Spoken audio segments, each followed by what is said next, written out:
সবাইকে বারবার করে একটা কথাই বলছি, আবার বলছি, আজ শনিবার, এখন 8টা বাজে, এখনও প্রায় লাইনে 21 থেকে 22 জন মতো আছে যারা মায়ের চরণে মানসিক বাঁধার একটা প্রসেস আছে।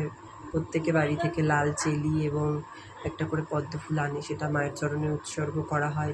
তারপরে মায়ের মন্দিরে তার মনস্কামনা নিয়ে মানসিক বাঁধে।